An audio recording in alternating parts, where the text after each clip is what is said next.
বিধায়কে কিনিলে এতিয়া 2টা বছৰ বিধায়কে বাকী কৰিছেনে নাই পলাশবাৰীত কৰিছে তেতিয়াহ'লে কংগ্ৰেছৰ দিনত আঁঠুৱা কম্বল সূতা দিছিলে নে নাই আৰু 60 টকাত দাইল 80 টকাত মিঠাতেল দিছিলে নে নাই এতিয়া 60 টকাৰ দাইল 80 টকাৰ মিঠাতেলৰ দাম 240 টকা হ'ল হয় নে নহয় মই মিছা কৈছো নেকি আৰু এই কথাবিলাক যেতিয়া আমি হিমন্ত বিশ্ব শৰ্মাৰ চৰকাৰক সুধো তেতিয়া বিধায়কক পঠাই ৰাতি ভুৱা গোচৰত আমাৰ মানুহবিলাকক পুলিচ লগাই পেলাই লৈ যায় হয় নে নহয় হয় সেইকাৰণে মই আপোনালোকক কৈছো আপোনালোকে ভোট বাকি চৰকাৰখনক এবাৰ দিব নালাগে হয়নে পঞ্চায়তী ৰাজ ব্যৱস্থাটো কাৰ দিনত হৈছিলে কংগ্ৰেছৰ দিনত হৈছিলে আমাৰ বিপ্লৱ তালুকদাৰ উদীয়মান যুৱক কাম কৰা এটা মনেৰে লৈ আহিছে গতিকে বিপ্লৱক যদি আপোনালোকে জিকাব বিচাৰিছে আঞ্চলিকৰ সদস্যসকলকো জিকাব লাগিব নে নালাগিব লাগিব 10টা ৱাৰ্ড মেম্বাৰ আছে 10জন ৱাৰ্ড মেম্বাৰক জিকাব লাগিব নে নালাগিব আৰু বিপ্লৱ যদি জিকে আঞ্চলিকৰ যদি সকলো জিকে ৱাৰ্ড যদি জিকে ইয়াৰে বিধায়কে দম দিব পাৰিব নেকি নোৱাৰে গতিকে মই আপোনালোকক কৈছো আমিও দমদাৰ মানুহ আমি দুৰ্নীতি নকৰা দমদাৰ মানুহ ইহঁতে দুৰ্নীতি কৰি লগত পুলিচ ৰাখি দম দিয়ে আমি লগত পুলিচ একো নোহোৱাকৈ সততাৰে পলাশবাৰীত দম দিছো যে আমাৰ যদি চৰকাৰ আহে ভয় আৰু ভীতিৰে ৰাজনীতি কৰাৰ দিন আমি নাইকিয়া কৰিম হয়নে হয় এতিয়া ইয়াত যিহেতুকে মুছলমান সম্প্ৰদায়ৰ মহিলাসকল আছে মই আপোনালোকক কৈছো গুণ্ডা মহালে চোৰ ডকাইত বুলি মুছলমানসকলক বিজেপিয়ে কয় নে নকয় কয় মুছলমানৰ মহিলাসকল সন্তান জন্ম দিয়াৰ ফেক্টৰী বুলি কয় নে নকয় কয় ইছলাম অশান্তি বুলি কয় নে নকয় কয় তেতিয়াহ'লে আপোনালোকক কিয় কংগ্ৰেছে ভোট বিচাৰিব লাগে আপোনালোকে নিজেই দিব লাগে নে নালাগে লাগে অংগনবাড়ী যিসকল কৰ্মী আমাৰ মাজত আছে অংগনবাড়ী কৰ্মীসকল আশা কৰ্মীসকল শিক্ষয়িত্ৰীসকল প্ৰফেচৰ যিবিলাক কলেজত কাম কৰে তাহাঁতক আজি কেইদিনমানৰ পৰা আপুনি টিভিত শুনিছেনে নাই হিমন্তই কৈছে যে অসমৰ মহিলাই যিমান চাকৰি লৈছে অসৎ চৰিত্ৰৰে লৈছে কৈছেনে নাই মই কৈছো নেকি নাই কোনে কৈছে হিমন্তই কৈছে এবাৰ অসমৰ প্ৰতিগৰাকী চাকৰি কৰি থকা চাকৰি অৱসৰ হোৱা মহিলাসকল ল'ৰা ছোৱালীসকল তেওঁলোকৰ স্বামী সকলোৱে এই কথাৰ প্ৰতিবাদ কৰি 7 তাৰিখে আমাৰ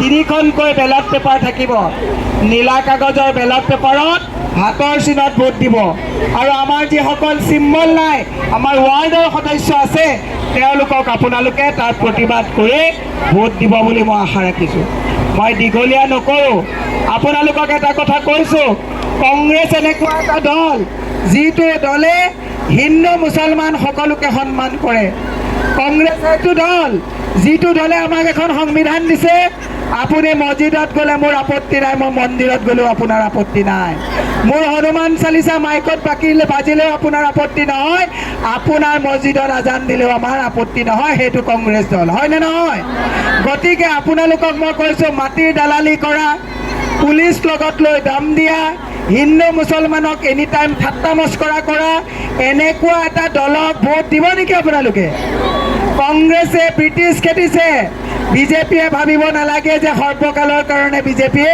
দিছপুৰত বহিছে মই দীঘলীয়া নকৰোঁ আৰু কেইবাখনো মিটিং আছে আপোনালোকক মই এটা কথা কৈছোঁ বুল্ডোজাৰ যেতিয়া লাগে এভিকশ্যন যেতিয়া কৰে উচ্ছেদ যেতিয়া হয় আপোনালোকৰ পক্ষত কোনে মাতে কংগ্ৰেছে মাতে নে নামাতে এতিয়া বহুতে কৈছে মাটিৰ পট্টাৰ ক্ষেত্ৰতে হওক উচ্ছেদৰ ক্ষেত্ৰত হওক ভুৱা এনকাউণ্টাৰৰ ক্ষেত্ৰত হওক যেতিয়া মিছা গোচৰত এনকাউণ্টাৰ কৰা হয় কংগ্ৰেছে আপোনালোকৰ পক্ষত থিয় দিয়ে নে নিদিয়ে দিয়ে তেতিয়াহ'লে মই আপোনালোকক কৈছোঁ 7 তাৰিখে বিপ্লৱক ভোট দিব লাগিব 7 তাৰিখে এপি মেম্বাৰসকলক ভোট দিব লাগিব আৰু আঞ্চলিকৰ আমাৰ ৱাৰ্ডৰ সদস্যসকলক ভোট দিব লাগিব ধাৰত পুত গৈছে হিমন্ত বিশ্ব শৰ্মা মানসিক সন্তুলন নাইকিয়া হৈ গৈছে।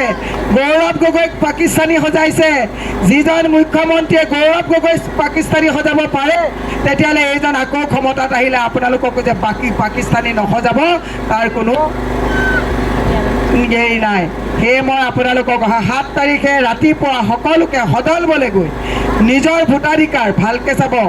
উজনিত প্ৰিজাইডিং অফিচাৰে ৰেগিং কৰিছে যে পদুম ফুলৰ ফুলত ভোট দিব লাগে বুলি।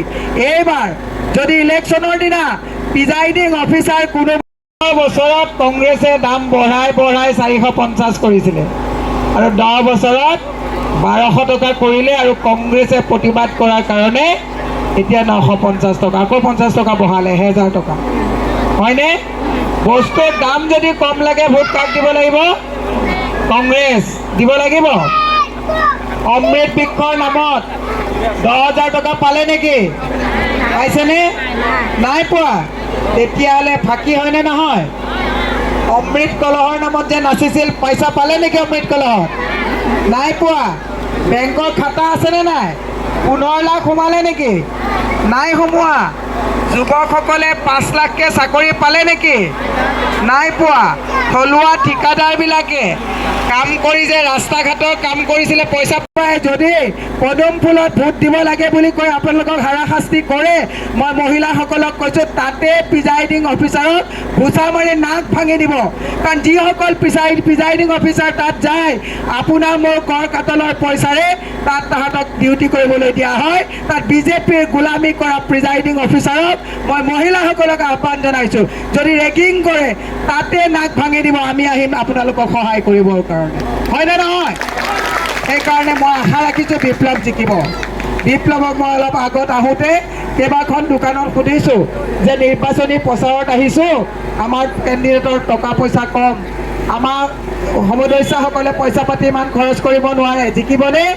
কৈছে বাইদেউ 2-4 মানুহ ভয়ত ওলোৱা নাই, চব ভোট এইবাৰ কংগ্ৰেছক দিব, চব ভোট কংগ্ৰেছক দিব। মই সেইকাৰণে হিমন্ত বিশ্ব শৰ্মাক কৈছোঁ, তোমাৰ যদি ৰিপৰ্ট কাৰ্ড ইমান ভাল, তেতিয়াহ'লে ৰেগিং কিয় কৰিছা? মানুহেতো এনেই ভোট দিলেহেঁতেন। তুমি যদি ইমানে কাম কৰিছা, তেতিয়াহ'লে তুমি কামৰ ৰিপৰ্ট দিয়া। কি এইবিলাক আল্টু ফাল্টু বাংলাদেশী পাকিস্তানী ল'ৰা ছোৱালী এইবিলাক কথা কৈ পেলাই নিৰ্বাচন খেলিছা। সেয়ে মই আপোনালোকক আশা কৰিছোঁ যে 7 তাৰিখে আপোনালোকে হাতৰ ছবিত বিপ্লৱক ভোট দি বিপুল ভোটত, ইয়াত যোৱাবাৰ 36টা ভোট সৰবৰাহ পৰা গৈছে, এইবাৰ যাতে 36টা নহয় 3টা ভোটো যাতে বিজেপিত নাযায়, তাৰ কাৰণে আপোনালোকে দায়িত্ব ল'ব লাগিব। ল'ব নে নল'ব? আৰু আমি কংগ্ৰেছে আপোনালোকক প্ৰতিশ্ৰুতি দিছোঁ, এইবাৰ যদি পঞ্চায়তৰ পৰা আমি জিকি আহিব পাৰোঁ, আমি আপোনালোকক কথা দিছোঁ 24ত কোনো শক্তি নাই, এই বাকী ফাঁকি পুলিচ লৈ নিৰ্বাচন খেলা বিজেপিক এইবাৰ আমি ৰুধিম, দিছপুৰত কংগ্ৰেছৰ চৰকাৰ হ'ব। এইটো বিশ্বাস কৰক আপোনালোকে। সেয়ে তেওঁ মানসিক সন্তুলন হেৰাই গৈছে। সেয়ে ৰাতিপুৱা 7 তাৰিখে সদলবলৈ গৈ আমাৰ ভাতৃপ্ৰতিম যুৱ নেতা, ভাল মনৰ এটা ল'ৰা, কাম কৰাৰ স্পৃহা আছে, আমাৰ যিসকল AP সদস্য আছে, সকলোকে সদলবলৈ হাতৰ ছবিত ভোট দি জয়যুক্ত কৰিবৰ কাৰণে আহ্বান জনাই ভগৱানৰ ওচৰত আশীৰ্বাদ বিচাৰিছোঁ যে আমাৰ প্ৰাৰ্থীসকলক শক্তি দিয়ক, আৰু আল্লাহ তাআলাৰ ওচৰত দুৱা বিচাৰিছোঁ যাতে আমাৰ সকলোৰে ভাল হওক, আপোনালোকৰো ভাল হওক, আমাৰ মাজত যাতে ঐক্য আৰু সমন্বয় থাকে, তাকেই কামনা কৰি মই মোৰ বক্তব্য সামৰিছোঁ। দ্য নিউজলেণ্ডছ, অবিৰত তথ্যানুসন্ধান, আপোনাৰ সেৱাত খবৰ সন্ধান। দ্য নিউজলেণ্ড।